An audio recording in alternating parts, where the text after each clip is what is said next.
Remembering when an 18-year-old Messi terrorized Mourinho's Chelsea.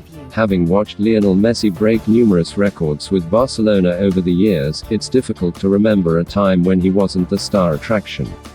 But like with every other footballer, Messi had to start somewhere, and he was initially in the shadow of FIFA World Player of the Year Ronaldinho. Back in February 2006, the winger traveled to London ahead of Barcelona's Champions League last 16 clash against Chelsea. For many English football fans, this would be the first time they'd watched the young forward in action. The Argentina international had only been playing in Barcelona's first team for 16 months but was regarded as one of the best prospects in world football.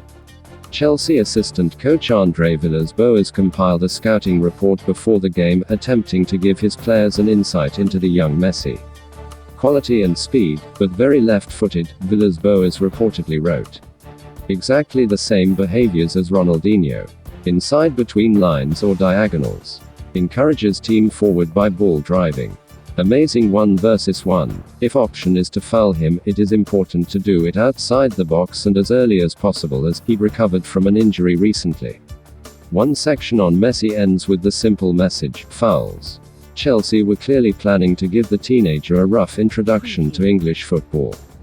There was already a lot of bad blood between the two sides following the dramatic and controversial Champions League last 16 clash in 2005. After the Blues lost the first leg in Spain 2-1, the headlines were dominated by Jose Mourinho's allegations that Frank Rijkaard had influenced the second half, in which Didier Drogba was sent off and the visitors conceded twice, by visiting the room of referee Anders Frisk. Chelsea came out on top after winning the second leg 4-2 and Rijkaard had to be restrained as a fracas erupted near the tunnel, while Mourinho has subsequently gone back on his initial suggestions that he saw the Barcelona boss visit Frisk. Despite not being named in the matchday squad for those games in 2005, Messi still felt the intense rivalry in the build-up to the rematch. There are players here who hate Chelsea more than Real Madrid, Messi told the News of the World in 2006. I never thought I would hear myself say that. I also never thought I would see something worse than the Boca and River Plate rivalry or Brazil versus Argentina, but this is. We would rather play Arsenal, Manchester United or anyone else than be on the pitch with Chelsea. Making just his 6th Champions League appearance, Messi started in a 3-pronged attack alongside Samuel Eto'o and Ronaldinho at Stamford Bridge. While Barcelona's front three would frighten most teams, Mourinho's side had one of the best defenses in world football. With Petr Cech in goal and a formidable centre-back partnership of John Terry and Ricardo Carvalho, they conceded just 15 goals in 38 Premier League games in 2004-05. Impressing in La Liga is one thing, but many pundits questioned how the diminutive forward would cope against the physical, imperious Chelsea defenders. In the space of 90 minutes, he passed the litmus test and silenced those critics once and for all. Wearing the number 30 on the back of his fluorescent yellow shirt, Messi immediately began turning the experienced Chelsea defenders inside and out with his incredible footwork.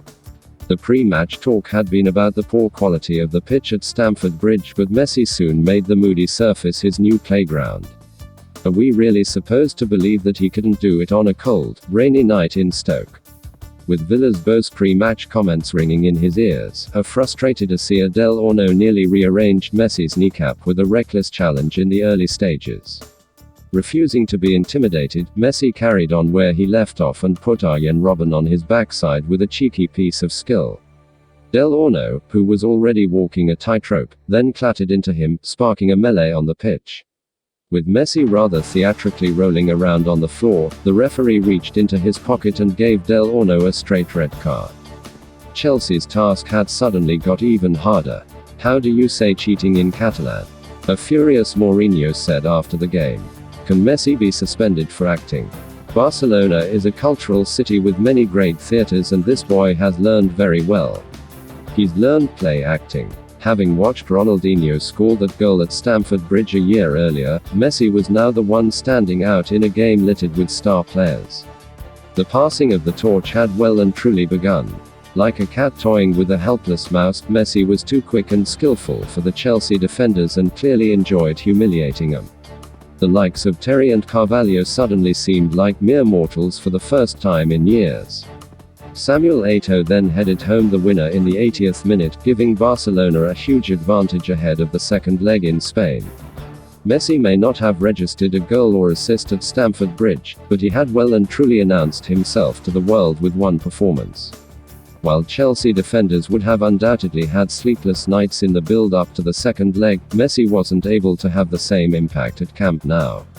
He started brightly but went off with a hamstring injury after 24 minutes, with Henrik Larsson replacing him.